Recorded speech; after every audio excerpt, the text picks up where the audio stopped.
It appears that a zombie snuck into the house, and I was bitten, or bit. Is it bit or bitten? I was bitten. I was bitten by the zombie, and it doesn't look good. It doesn't look good at all. Kind of sucks. I had so many dreams, so much I wanted to accomplish, and that's all gone now. What are you gonna do? I'm not sure how much time I have left before, well, I guess it depends on which franchise's rules we go by. If this was 28 days later, I'd already be running around like a maniac, so I'm guessing not that. I figure I have just about enough time to record and edit this video, so I guess I better get moving. Roll the intro.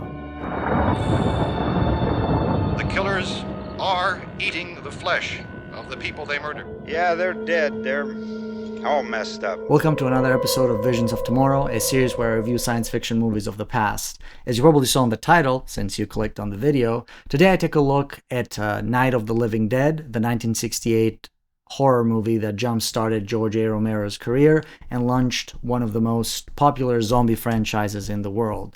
As always, this video will most definitely contain spoilers, so if you haven't seen the film, make sure you watch it before you finish this video. And while my focus is going to be the first movie in the franchise, I'll also talk a little bit about the sequels when appropriate, although I'll try to keep the spoilers for those to a minimum, but you never know. Also, this will run a little bit longer than my usual movie videos, but that's because there's a lot to talk about here, and I think it will be enjoyable. So, hopefully you'll stick with me, and if you need to, obviously take breaks and all that. Let's get to the plot summary. They're coming to get you, Barbara. We start at a cemetery in rural Pennsylvania where brother and sister Johnny and Barbara have traveled a long way to visit the grave of their father. As they argue about some nonsense or other, a strange man attacks them, killing Johnny while Barbara barely escapes into a seemingly abandoned farmhouse. More of the strange homicidal men surround the house, before a less strange and presumably less homicidal man, Ben, shows up out of the blue to fight the zombies, and then he barricades the house. Actually, they don't really call them zombies in the movie, but we all know what they are. We soon find out that the house is not quite empty. Two more couples, Tom and Judy, and Harry and Helen, who also have a sick daughter, emerge from the basement after things calm down a little bit. Harry and Ben butt heads right away about what the best strategy is to hide from the zombies, while Barbara is catatonic and unresponsive the whole time. Everyone else just kinda hangs around, I suppose. Meanwhile, they obtain more information by watching the TV broadcast about this strange phenomenon of mass murders that has suddenly struck the eastern third of the United States, and how it may or may not be related to a NASA probe from Venus. The answer to that question centers on the recent Explorer satellite shot to Venus. That satellite, you recall, started back to Earth, but never got here. That's the space vehicle which orbited Venus and then was purposely destroyed by NASA when scientists discovered it was carrying a mysterious high-level radiation with it. Eventually, the crew decide that it's time to get the fuck out of there, but their only pickup truck is out of gas. As luck would have it, there's a gas pump nearby. They just need to get through the horde of zombies, ghouls, to reach the pump. Unfortunately, this is a horror movie, so things don't end well. The gasoline catches on fire and the truck explodes with Tom and Judy inside. Afterwards, Harry really has it out for Ben, or maybe he's just a coward, who knows. He first tries to leave him outside, and then in the confusion, as the power fails, he tries to grab the gun. Ben is able to wrestle the gun out of his hands, and in a mix of anger and self-defense, he shoots Harry in the stomach. Barbara is overpowered by the horde of zombies who have broken the barricade and enter the house, while Harry and Helen are eaten by their reanimated daughter. Having no other choice, Ben hides in the basement, kills the newly zombified Harry and Helen, and waits out the night. In the meantime, the National Guard, the police, and what seems to be a bunch of would-be armed vigilantes, this is America after all, are slowly but surely starting to take care of the zombies. They're killing and throwing them into the fire. They finally arrive at the farmhouse where Ben is hiding, giving us, for the briefest of moments, the impression that our hero might survive.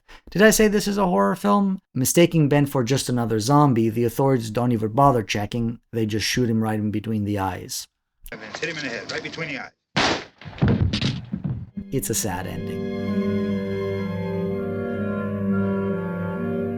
First of all, let's address the tiny elephant in the room. This is a science fiction channel, like and subscribe by the way, yet nobody remembers Night of the Living Dead as that great science fiction movie. It's that great horror movie. However, it's also a science fiction movie, and I would say unambiguously so. The film makes it clear in no uncertain terms that the cause of the living dead is the space probe from Venus, I think, that NASA had to shoot down at some point because it was carrying a strange form of radiation, as ridiculous as that sounds. And the radiation is later found on Earth, causing the dead to walk again. The movie emphasizes this several times. Could that radiation be somehow responsible for the wholesale murders we're now suffering? Many zombie films use science fictional trappings, usually in the form of a virus, like 28 Days Later, or fungi, like in The Last of Us, I think. But I believe Night of the Living Dead may be the first one of this kind of zombie movie. Previously, before Night of the Living Dead, zombies were often the result of magic or sorcery, often related to the Caribbean somehow, often with racist or colonialist undertones, but nevertheless a work of fantasy or fairy tales or folklore or something along those lines. So Romero changed the zombie genre in a lot of ways. I do want to talk more about the zombies themselves, but first let me say a couple of things about the movie, as a movie in general, because this is such a great movie. It is unlike anything that came before it in terms of horror, in terms of the horror genre, and without it, you would never have horror classics like maybe Halloween or Nightmare Before Elm Street or all the big horror movies of the 70s and maybe early 80s. Unlike a certain theatricality that many horror movies had before, Night of the Living Dead is dynamic and alive, grounded in a certain realism, in the sense that despite, the far-fetched premise, it feels at times like you're watching a documentary, like you're watching something that is potentially happening or happened in the past. As such, the film's style can be described maybe journalistic, not only because it ties in perfectly to some of the themes that the movie explores, more on that later, but also because it literally feels like an elaborate news report, maybe something you would watch on an HBO show or in a highly produced documentary or something like that. Although I suspect a lot of that perhaps was somewhat down to the budget or the lack of it more specifically, more so than deliberate choices, but nevertheless I think the description still fits. As I said, Night of the Living Dead changed or reoriented a lot of the conventions of horror film at the time. I'm certainly not a connoisseur of the horror genre. It's not a genre that I've seen a lot, to be honest, but I've seen a few from this time. And I'm thinking of films like all the monster horrors that you got in the 50s and the 60s, all the Hammer horror films from the UK, or even something more modern like Rosemary's Baby. They all have a different tone. Like I said, they feel more elaborate, they have a more Baroque style. And I used the word theatrical earlier because they're based on these more complicated conceits and premises that are entirely absent in Night of the Living Dead. You can even compare Night with a film that was very clearly inspired by, and that is Alfred Hitchcock's The Birds. There are a lot of similarities in the premise and even in certain thematic elements between Romero's Night of the Living Dead and The Birds. And I would argue that The Birds is perhaps somewhat of a departure for Hitchcock. He adopts a more realistic style in The Birds than most of his previous movies. Still, Hitchcock does not push the envelope as much as Romero does, mostly for commercial reasons, I would argue, but also because I just don't think old Hitch has it in him, even in his most depraved later movies where he did in the 70s. There's still an element of reserve or repression, maybe good old English propriety that he can't quite escape from. That's not the case with Romero, not at all. In Night of the Living Dead, Romero is not afraid to up the gore as much as his budget will allow. Censors be damned. He was not the first to do that. The genre that would be known as splatter had already kind of started to emerge, but it was still pretty rare even in the independent cinema scene. And because of his background, where he comes from, his company was primarily doing commercials at the time, or corporate films, or things like that, anything that essentially would require a production studio in Pittsburgh, Pennsylvania. Because of that, he was able to adapt to the changing times, sort of to capture the new realities of broadcast TV, the new wave of filmmakers that was emerging, the new wave of documentary filmmakers that sort of was coming up in the 60s, the footage that was being shown from the Vietnam War, the riots, the culture shifts, etc., to mix all these elements into a new kind of realism that didn't exist before, to make you feel like you're watching your neighbors or a neighboring town that you drive through every day. That's what's really scary about this movie. Can you really trust your neighbor in a time of crisis? More about that later. Night of the Living Dead changed the zombie genre almost single-handedly. It's an inflection point, a liminal boundary of sorts. There are zombie movies before Night of the Living Dead, and there are zombie movies after the Night of the Living Dead. The two are not the same.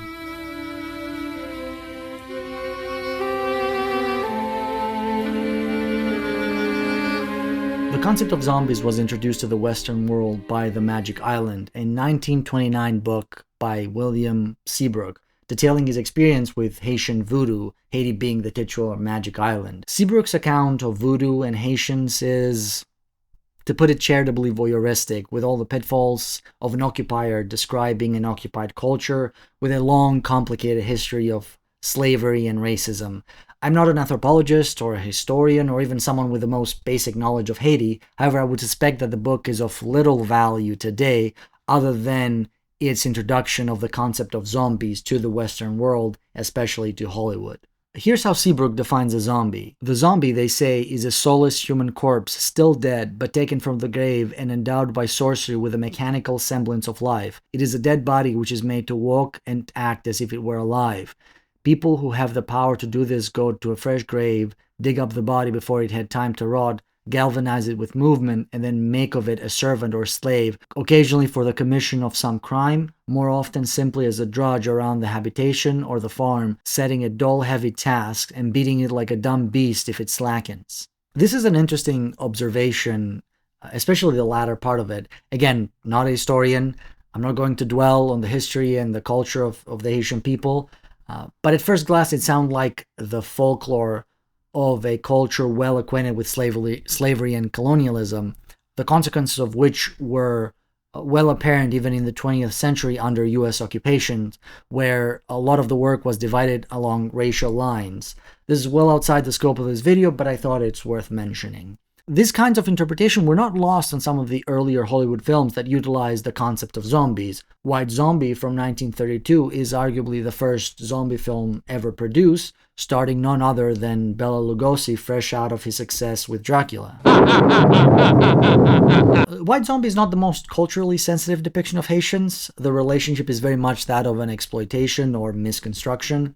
Nevertheless, the movie is willing to engage with, or at least acknowledge, the complicated history of slavery in Haiti and their connection to the voodoo mythology, even if it handles it with relatively Western sensibilities, you could argue. Legendre, the antagonist who enslaves people to work on his sugar mill, is more of a devil figure than anything resembling a voodoo priest, although again, I'm really no expert. I don't think it's a great movie overall, but it definitely plays with some interesting ideas here and there. I think Lugosi does a pretty good job as the villain of the movie.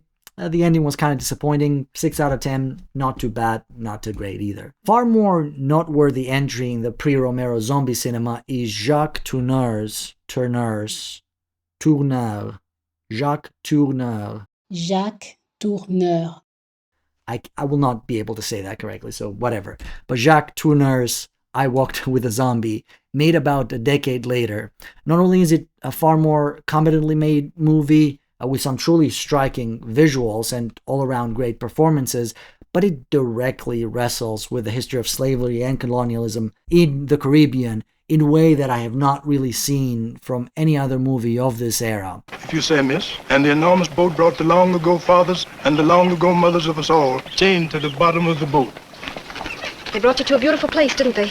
If you say, miss. Most importantly, the film uses the myth of the zombie as a symbol for the film's message or the filmmaker's message, whatever that may be. Say, for example, a symbol of the consequences of Western and American imperialism in the Caribbean, or to quote Florian Feyerabend from his book The Living Dead, Postmodern Icons of Horror, in I Walk with a Zombie, the living dead's appearance does not only allude to Americans' fear of blackness, otherness, or sexual threat. The touching of America's sore spots is now displaced by a sophisticated onslaught on the general Western self-conception, which will be further focused on and heavily affected in George A. Romero's Night of the Living Dead in 1968. With their reinterpretation of the Haitian zombie, Luton and Turner have unveiled the living dead's potential as compelling bearers of indefinite angst. So to bring it back to Romero's Night of the Living Dead, this is the context and the cultural baggage of the zombie genre by 1967, when Romero and his friends at Image 10 Productions, his company, when they started making the movie. The world was certainly a different place 25 years after Turner was doing his stuff with I Walked with a Zombie. Romero, as a cinephile, as a fan of horror in general and genre in general, he must have been aware of these connections. Moreover, zombies were not just relegated to cheap B-movies from the 40s, 50s, and 60s. They made their way into other media, such as comic books, not without some of their political underpinnings. And Romero was an avid reader of comic books. His 1982 movie Creepshow was directly inspired by the EC horror comics of the 40s, which he certainly grew up reading. So it's all connected. Romero's zombies are an obvious departure from the Haitian legend, to the point that he didn't even want to call them zombies at all. But there are a few key similarities, primarily that of being the living dead. In fact, the same exact phrase is used in movies like A White Zombie. I think it's safe to say that Romero understood the power of zombies as a metaphor and carriers of the socio-political context that they inhabited. And despite some claims to the contrary, I think the filmmakers were very aware of these kinds of interpretations, or the possibility of these interpretations. So let's dispel these myths of incidentalism that sometimes surround the discourse around this movie. We didn't want to get carried away in politics. But we used to bullshit a lot on those cots about, that stuff. To understand what the zombies in Romero's universe represent, I want to attempt to describe them as they appear in Night of the Living Dead and maybe some of the rest of the franchise as well. So here's a non-exhaustive list of some of the characteristics of Romero's zombies. As I already mentioned, the zombies in Night are no longer slaves controlled by a wizard or any single entity. They're more of a force of nature driven by this quasi-scientific explanation. Similarly, nothing has to happen for people to turn to zombies other than die. It's an inevitable fate that everyone who dies in this universe turns into zombies, or turns into a zombie. You don't have to get bitten or ingest anything or get infected or whatever. You just have to die. Everyone who dies becomes a zombie, unless you get shot in the head, of course. The zombie's primary motivation appears to be to eat human flesh, and yet they don't eat for sustenance. It can be described as consumption for consumption's sake, limited only by the necessity to reproduce and therefore consume more as a whole in general. This is explicitly stated in later films, I believe the third film, but I think it also makes sense to hold this true in the first film, in Night of the Living Dead. If they ate too much of a person, there would be nothing to be reanimated. So it's not really consistent. I think they kind of play fast and loose with this rule. The first zombie that we see in the movie kills Johnny and doesn't eat him.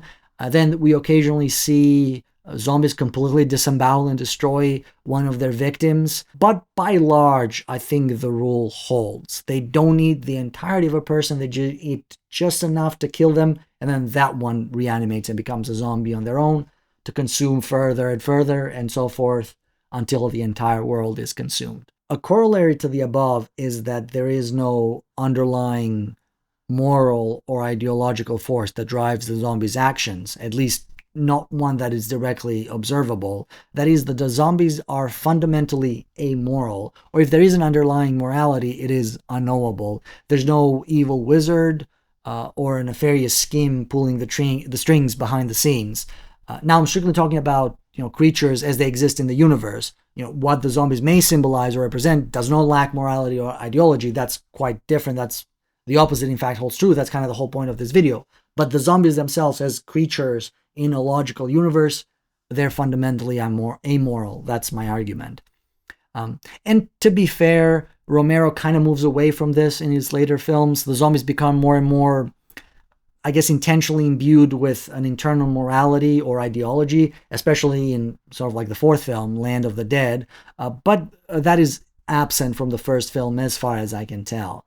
Perhaps the most recognizable feature, the signature feature, you could argue, of Romero's zombies is that they are slow-moving.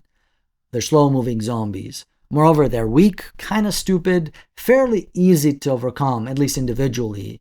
Too easy, actually, and we see this in the entire franchise. Their power comes only from their numbers, their massive numbers that often overwhelm people, and their superhuman determination to just keep going forever until someone shoots them in the head. And lastly, the zombies are mostly, but not entirely, mindless and emotionless.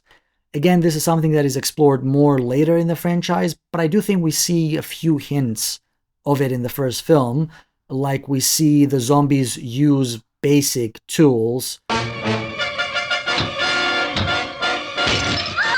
take basic actions that could require some intelligence, and even, recoil in pain when they get shot, which shows that they can at least feel some pain. In all this, something interesting emerges. The zombies are too similar to humans. Not always, but a lot consider that they're meant to be a kind of a monster.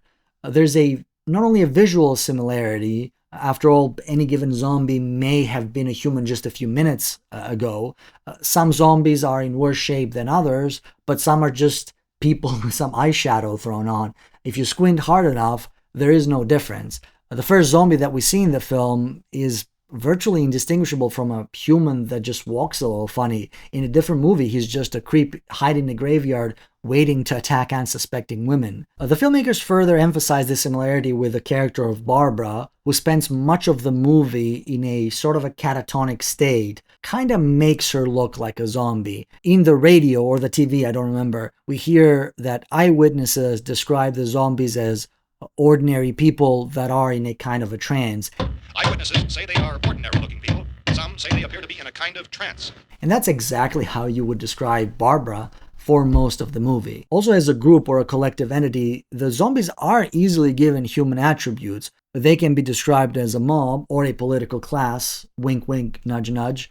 They are initially described as a group of assassins or murderers, to quote the book Gospel of the Living Dead by Kim Paffenroth. Zombies possess none of the supernatural qualities of other such monsters. They cannot fly, they cannot turn into a vapor, bat, or wolf. They're not possessed with superhuman strength, they don't have fangs. While this makes zombies less formidable as opponents, it makes them rather more fully and disconcertingly human. Zombie movies imagine a scenario far worse than nuclear war or a cabal of vampires taking over the world. They present us with a world in which humans and monsters become very hard to distinguish. And therefore, the moral rules that guide our dealings with other humans, it is better to suffer injustice than to commit it, thou shalt not kill, love thy neighbor, turn the other cheek, are discarded as irrelevant and unfeasible. In trying to understand what the zombies represent, it is of course tempting to conclude that it must be something negative. After all, they are monsters eating human flesh. Maybe they represent parasites, or those damn welfare liberals, or they're communists, like in Invasion of Body Snatchers, the 1950s version, or, nuclear war like Godzilla or something like that. The possibilities are endless. However, because of the aforementioned connection with humans, I would push back on those interpretations. Fundamentally, I think that Romero cares too much about the zombies to make them into something bad or something evil. This becomes abundantly clear in the sequels as the zombies become more and more sympathetic. Remember Bob from the third movie? That's right, Bob.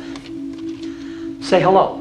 Obviously, this is less evident in the first movie, but I would argue that there are some signs there, like the zombies hiding their faces in agony after being shot. By virtue of this sympathy, or at least partial sympathy, we should at least be inclined to view the zombies more than just simple monsters or anything that monsters typically represent. Okay, so I've danced around this topic long enough. What do the zombies actually represent?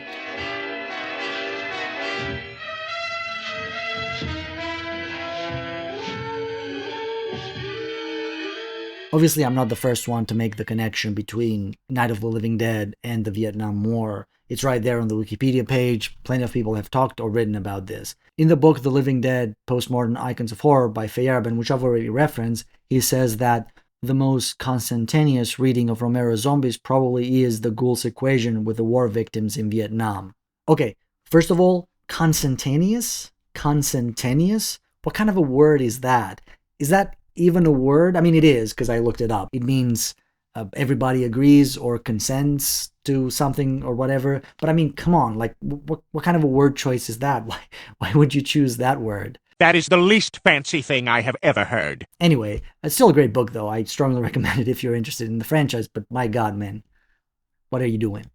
Okay. In the book, he mentions the Vietnam interpretations for a paragraph or so, and then he goes on to talk about other things because it's not that interesting, or perhaps because it's relatively surface level. And I'm inclined to agree. The connection with Vietnam is, while explicit, only a part of the political context that Romero and perhaps the rest of the filmmakers were responding to while making this film. I'm not going to say much about it here because, well, it's been written so much that you can go and read hundreds of reviews and essays that already cover this topic. Of course, I also don't want to minimize because I do think there is a connection that is definitely there and is intentional. The 1960s, more specifically 1963, I believe, if my research is correct, 1963 was the year when TV news overtook newspapers as the main source of news for Americans. And that is a big milestone. There were probably a handful of events that maybe kept Romero and his pals transfixed to the TV news in 1967, and one of them was for sure the coverage of the Vietnam War. It was, after all, the first war to be televised, as the saying goes, albeit we were probably not getting the full picture, but it nevertheless was an inescapable part of the zeitgeist. Then you have the case of Tom Savini, a friend of the filmmakers who will go on to create the makeup effects in future Romero movies and became a filmmaker in his own right. He directed the 1990 remake of Night of the Living Dead. He was supposed to be a part of a 1968 movie, but was drafted right before the production started. Here's a quote by Savini from the book The Monster Show, written by David J. Skal.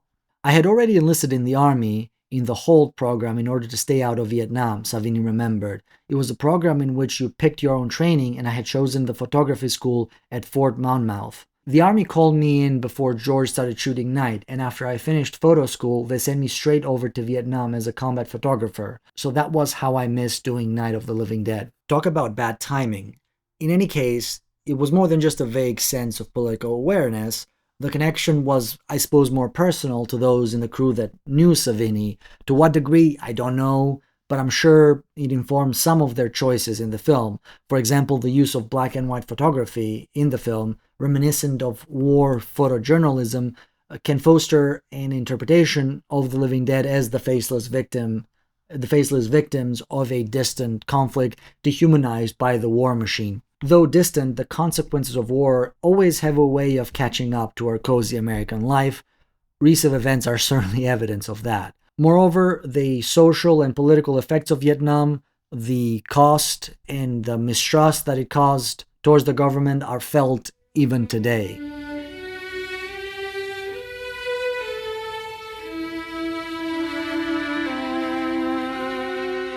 You could argue that the film's connection to Vietnam is only a part of the larger statement to the political context of the 1960s that the film responds to.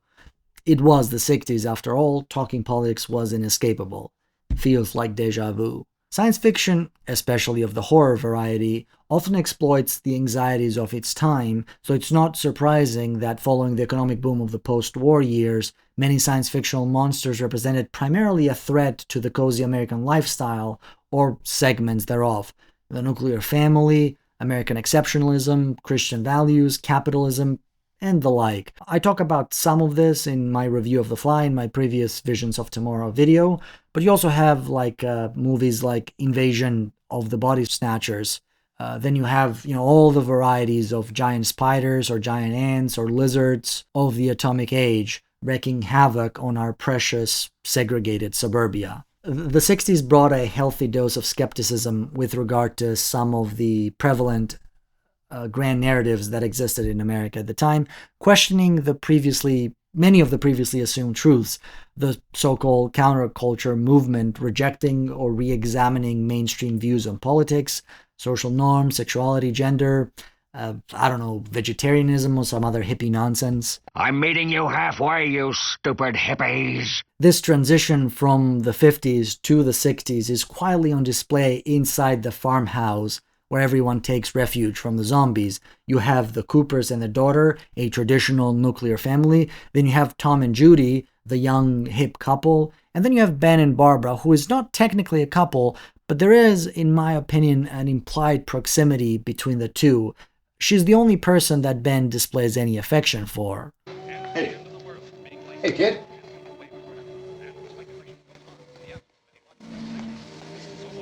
Okay, he does punch her in the face, but that's what affection looked like back then. It was a different time. It was a confusing time.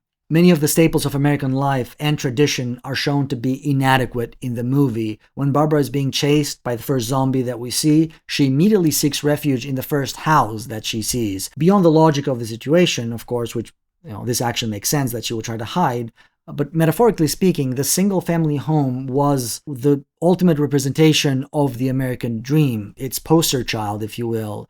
It holds for a little bit in the movie, it serves its role, so to speak, but ultimately it succumbs to the zombie mob. Gasoline, the driver of American economy and modern capitalism, also fails that character and even becomes the cause of death for Tom and Judy. Everything that the living cling on to keep them safe betrays them, and that's not even counting the constant bickering that goes on among them. You can be the boss down there. I'm boss up here. You bastards! Romero has said that he wanted the living dead to represent our neighbors. This could be interpreted quite literally, adding to the horror of the situation, but I think it could also be interpreted in a more general sense.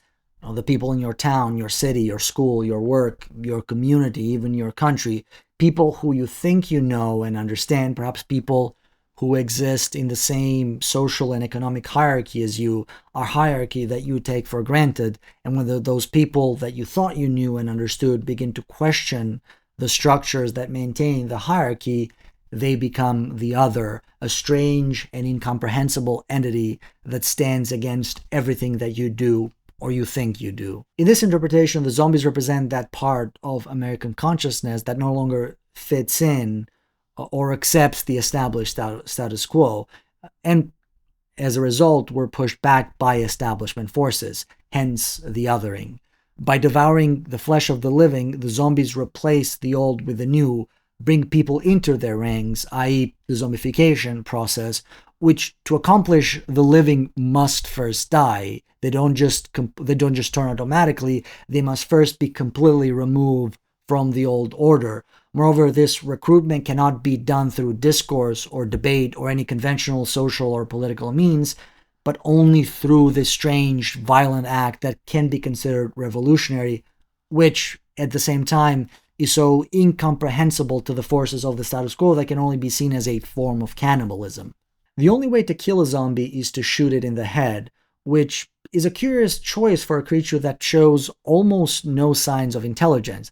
Not that surprising, though, if you consider that revolutions are not just about actions, but they're also about ideas. I don't want to belabor the metaphor, it only goes so far, but consider everything the filmmakers would have been watching on the news at the time, reading in the newspapers, discussing among themselves, etc. It is a reasonable interpretation. Kill the brain, and you kill the revolutionary spirit. Kill the ideas, and you kill the revolution. It's quite fitting that in the end, it is the police and the army, the National Guard, whatever, the ultimate protectors of the status quo that put an end to the so-called rebellion of the living dead. The news first refers to the zombies as assassin, definitely, not a morally neutral characterization of this strange phenomenon. Yet you could argue that there is as much or more moral bankruptcy among the living, since they can't seem to get along at any point throughout the film. Speaking of the news, how Romero uses the media in this film is particularly interesting. If you see the zombies as a representation of some kind of countercultural revolution and anything that goes with that, the media is just another force that maintains the status quo. In one of the news broadcasts shown in the film, there's a scientist that says we must burn the dead and we cannot afford the dubious comforts of funeral. This makes sense scientifically, it's logical and all that. Again, I don't want to belabor the metaphor, but if we think of the zombies as an interpretation or as a representation of something, then what does the funeral represent? It represents a way to honor the dead, to honor the other. The revolution deserves no honor. The body should be disposed of at once, preferably by cremation. The living dead are a mob who cannot exist in the current social order. They make no sense in the existing context, and therefore they are seen, or maybe they are, inhuman. Better yet, they are dead because they no longer serve the purpose that humans are meant to serve in this kind of establishment. To quote Feyerabend, Night of the Living Dead can be recognized as a starting point for Romero's juxtaposition of incrementally uprising zombies to the current rules and inhabitants of the United States. Despite the fact that the goals are obviously easily kept under control, the bonfire of zombies and humans resemble a horrible completion of the movie's unvarnished nihilistic disposition. The restoration of the former social order has been an integral part of every redemptive horror film ending. This time, however, salvation happens at the price of an indistinctive funeral pyre for humans and undead, ultimately suggesting that there is no relevant determination between the burning bodies. That's right, against all expectations, our protagonist Ben suffers the same indistinguishable fate as the zombies. So now we must address the African-American lead of the film. Aside from coverage from the Vietnam War, the other major event that Romero and company would have been watching on the news around the time of the film's making probably were the 1967 Detroit riots, which were just one of the many race-related unrest that happened during the 1960s.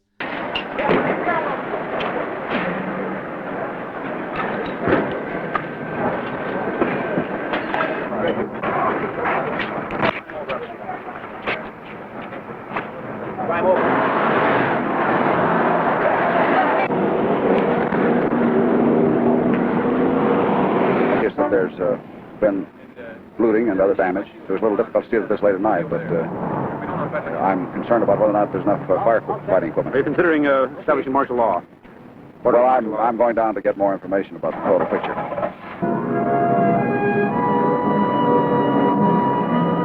Now, I should say that I was not born or raised in the US, so I'm not necessarily the best example of someone who is well appraised of US history or part thereof, but I'm relatively a well-read individual, at least I like to think so. Nevertheless, the first time that I ever heard about the Detroit riots was in the context of the movie Detroit that came out in 2017. It was directed by Catherine Bigelow and was about a specific incident during the riots. The second time that the same riots came up in my circle was just a few weeks ago while researching for this video.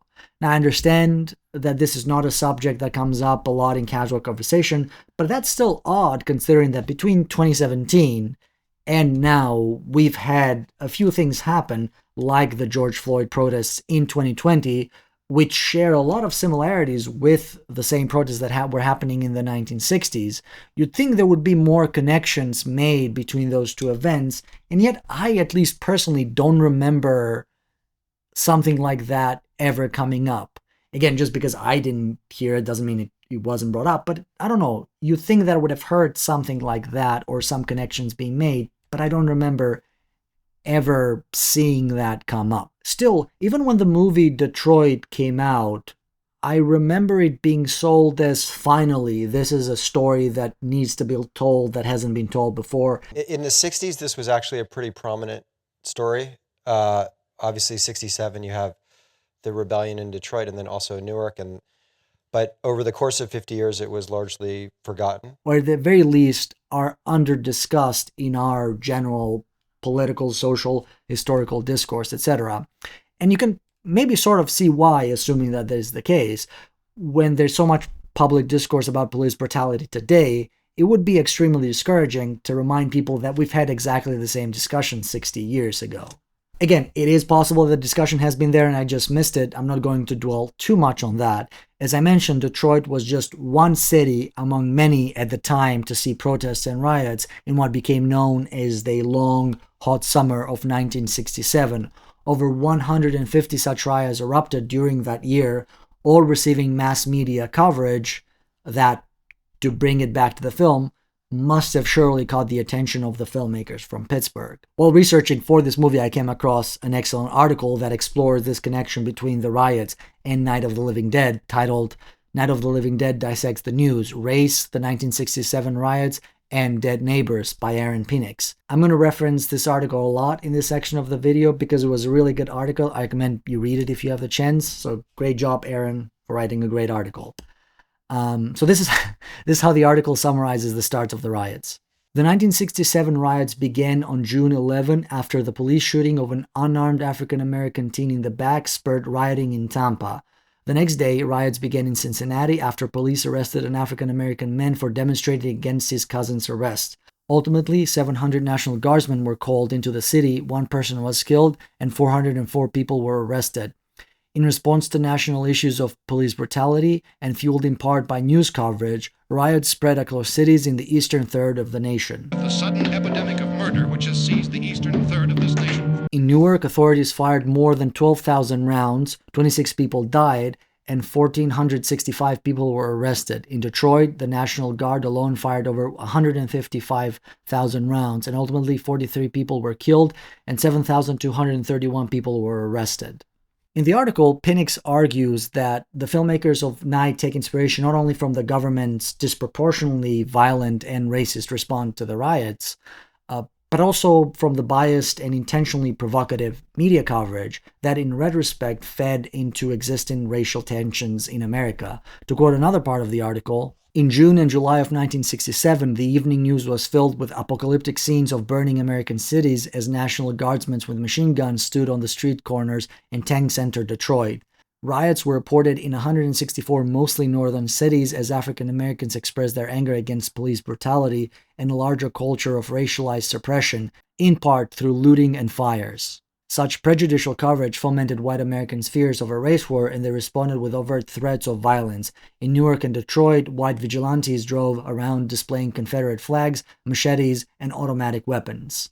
The news often dehumanized protesters by casting them primarily as a destructive force without a cause or reason, something to be stopped at any cost by the authorities. The movie does the same. After all, what is more dehumanizing than the living dead, a force completely incomprehensible to us that only wants our destruction, as far as we can tell. I already mentioned the sympathy that Romero displays towards the zombies in his movies, and some of that is in Night, but it probably reaches its peak in Land of the Dead with the character of Big Daddy.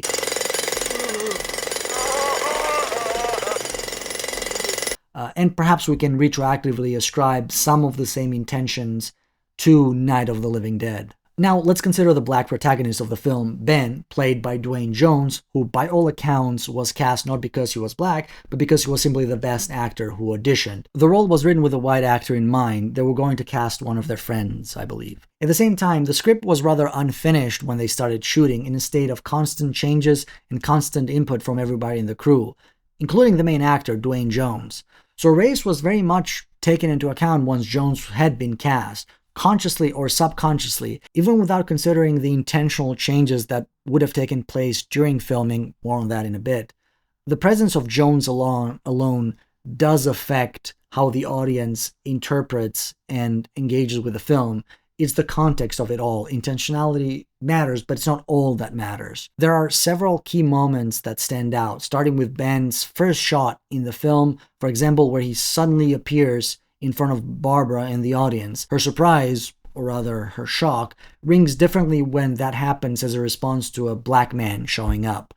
It's like that Hitchcock video where he explains how editing works. The same shot can have different effects depending on its juxtaposition to another shot, and that certainly is true also for its juxtaposition to the context of an audience, say 1968. Then you have moments like Ben punching Barbara, which certainly is something that 1960s audiences would respond differently to if it was a white actor performing the same action. A black man punching a white woman in the 1960s would have probably invoked a lot of complicated emotions in the audience. Further on into the movie, we have the implied affection between Ben and Barbara, or at least Ben towards Barbara. She's pretty out of it for most of the film, which is more subtle, but I would argue definitely there. The filmmakers were shooting this quite literally as the US Supreme Court was deciding Loving versus Virginia, a case that declared laws banning interracial marriages in the US unconstitutional.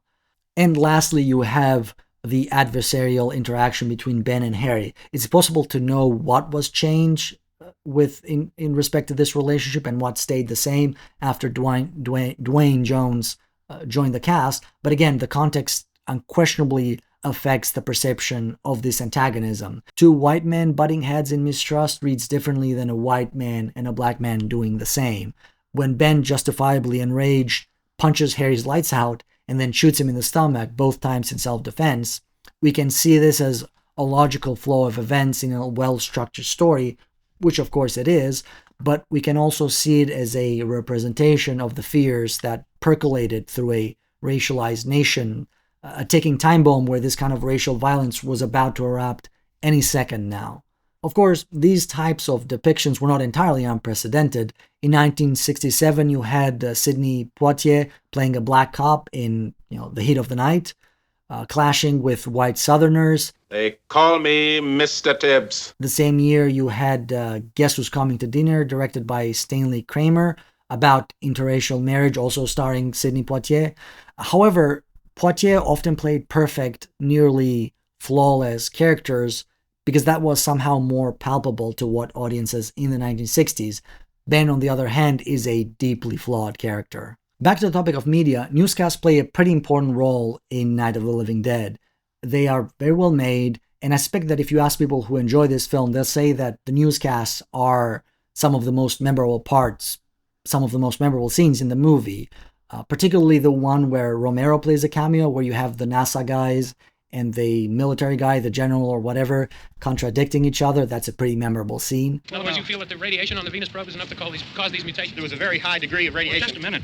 I'm not sure that that's certain at all. I don't think that has been logical explanation that we have at this time. In his article, Penix points out that Romero has always been critical of the media ecosystem, something that is on display not only in this movie, but also in Dawn of the Dead, in that famous/infamous opening sequence, and to a less successful degree, I would argue, in Diary of the Dead, the weakest movie in the franchise, in my opinion, although he does try some interesting things and he has some interesting ideas in that movie, executed not very well. In an interview, Romero has said, "Generally, media behavior is atrocious. The media has a tendency to exacerbate situations." In fact, the Kerner Commission and the Kerner Report, established by President Johnson to investigate the causes of the many 1967 riots, were sharply critical of the media and its negative influence on the riots. To quote a few segments from the Kerner Report, television newscasts during the period of actual disorder in 1967 tended to emphasize law enforcement activities, thereby overshadowing underlying grievances and tensions. The media, especially television, also have failed to present and analyze to a sufficient extent the basic reasons for the disorders. As the content analysis findings suggest, coverage during the riot period itself gives far more emphasis to control of rioters and black-white confrontation than to the underlying causes of the disturbances. The press has too long basked in a white world, looking out of it, if at all, with a white man's eyes and a white perspective. That is no longer good enough. The painful process of readjustment that is required of the American news media must begin now. They must make a reality of integration in both their product and their personnel.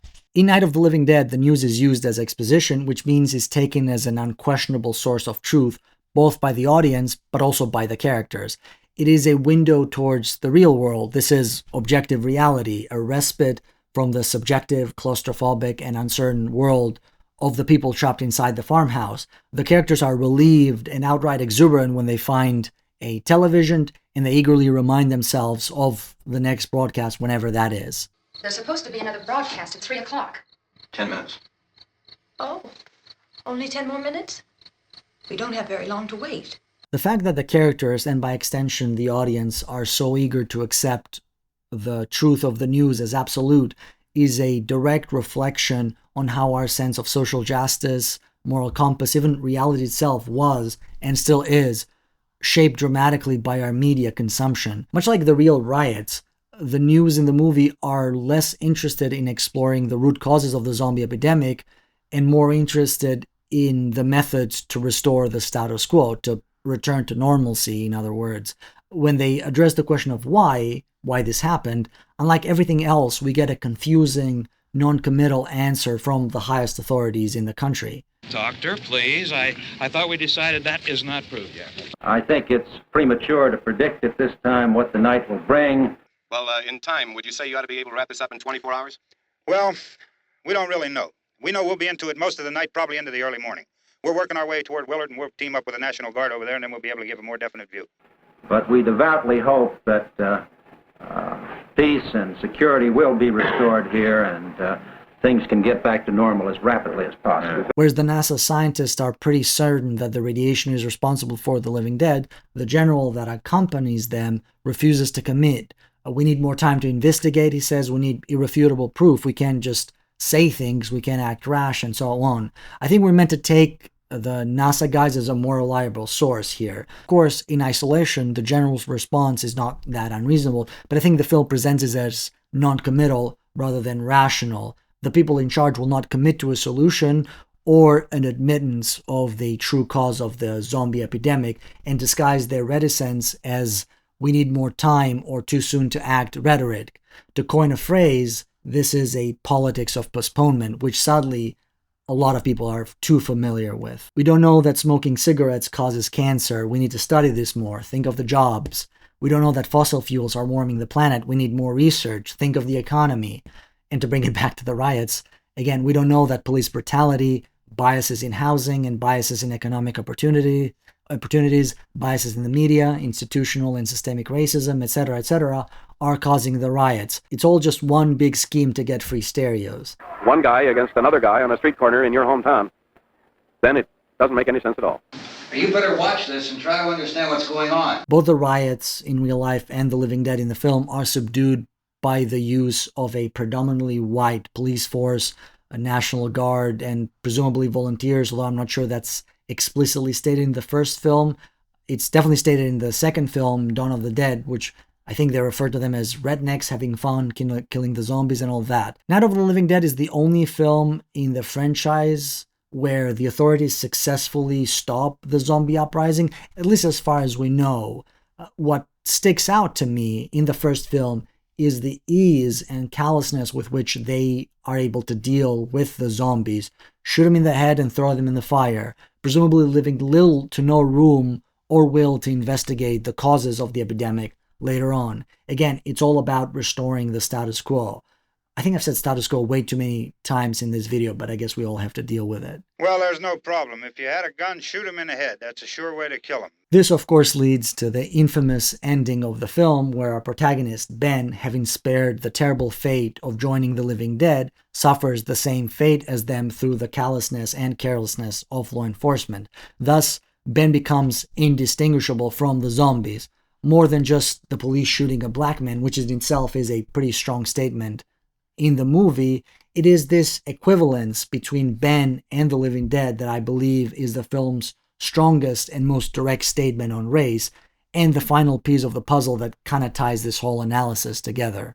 After the shooting, we switch to a series of still grainy photographs of Ben being dragged and thrown into the funeral pyre, visually quite reminiscent of lynching. That may be intentional or not, I'm not sure. The whole thing has a very illicit quality about it, almost like we're not supposed to see this part. We're peeking behind the curtain, and it's ugly. We're seeing the true cost of the status quo soaked in the blood of the disenfranchised. It was interesting to read that the original ending had Ben survive, and it was Dwayne Jones that suggested the ending that we actually got. He believed that it would be symbolically confusing to have a black lead saved by a white police force. Dwayne Jones wasn't just an actor. He was well educated. He studied literature at the Sorbonne. He was getting his master's at the time of shooting that he was shooting Night of the Living Dead. He even taught literature classes and headed literature departments throughout his life. Filmmakers can sometimes be overtly technical people, but someone who studied literature in depth is perhaps more used to engaging critically and analytically with stories and storytelling beyond what the simple flow of the narrative requires. In other words, he understood symbolism pretty well. Funnily enough, reading about this fact reminded me a lot of Django Unchained, the 1912 Tarantino movie, where something pretty much diametrically opposite to this happened. A virtually invincible black hero shoots his way out of slavery. Tarantino specifically said in an interview that he wanted to give African Americans their own hero, or something like that. But I guess the reason that actually made me put pen to paper was to give black American males a Western hero. And they call me pretentious. Ryan Coogler does something similar in Sinners, spoiler alert, although the character dies at the end, so I guess it's not quite as egregious. But either way, that doesn't happen in Night of the Living Dead. In Night of the Living Dead, the ending is tragic, ironically so.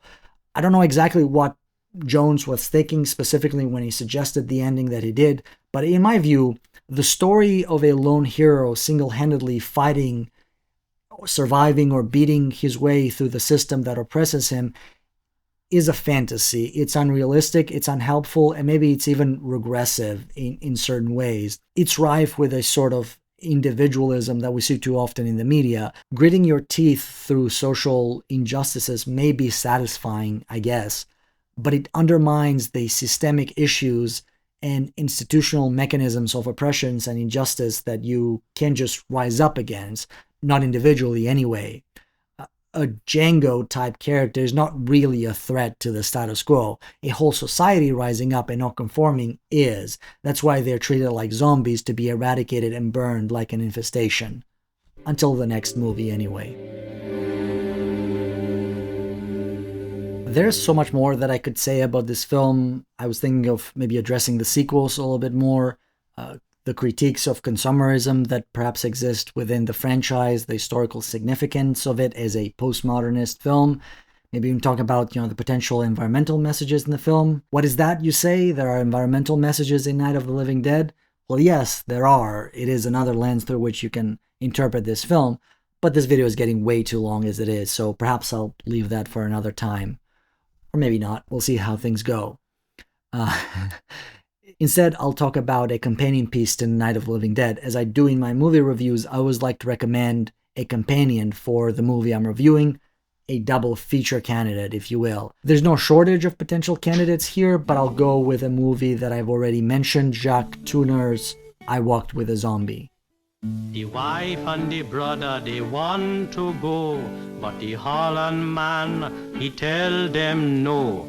The wife fall down and the evil came, and it burned her mind in the fever flame. Wes, Wes, we must get back to Fort Holland. Shame and sorrow for the family. I Walked with a Zombie revolves around a young Canadian nurse, Betsy, who is hired to take care of the wife of Paul Holland, a plantation owner in a Caribbean island.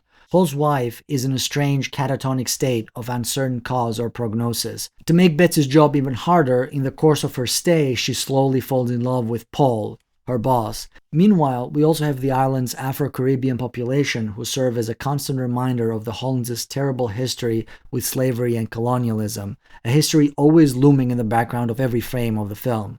To assuage her guilt, Betsy tries to find a cure for Paul's wife beyond the means of conventional medicine. She attempts to seek the help of a local voodoo priest with disastrous consequences. I was already familiar with Tourneur's films like Cat People or Out of the Past, but I had not seen this one until it showed up a bunch of times in my research material for Night of the Living Dead, along with White Zombie being the other one, predominant film in sort of like the zombie genre. I don't know how, because this one is such a good movie. It was inspired by Jane Eyre, which, to be honest, I have not read, so I can't really comment on that. But like most of Tourneur's films, it's dark, it's fatalistic, full of complex themes and complex character, and most of all, it's got style up the wazoo. The film is just a sight to behold. It's amazing that this film got made in 1943 in the peak of World War II, considering that it is a not so subtly critique of Americans' racist past, and present, I suppose, at the time of the film. Both Night of the Living Dead and I Walk with a Zombie utilize the concept of the living dead as a representation of something deeply and fundamentally wrong with society or parts of society. Something that we thought was dead and buried, but always simmers under the surface and can rise up at any point, and we are afraid of it. While I Walk with a Zombie is more told in the style of a gothic fairy tale, Night of the Living Dead is very much a science fictional and grounded film that is trying to be more modern, or I guess postmodern. Nevertheless, the two films complement each other perfectly.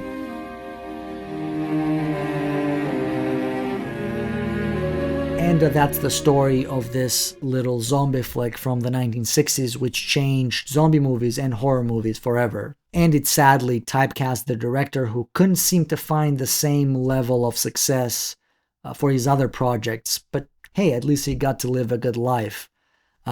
Too bad I can't say the same for myself.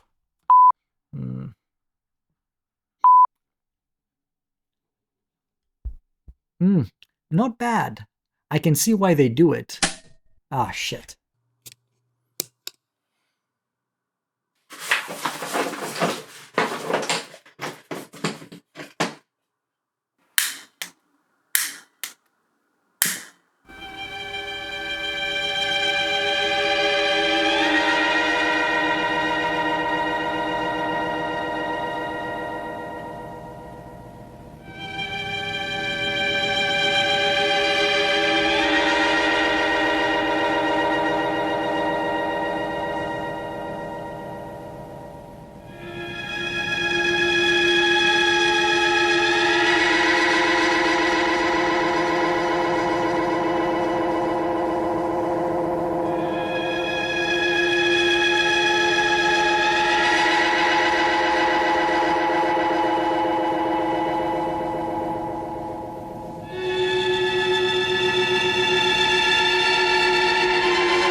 Tastes like chicken.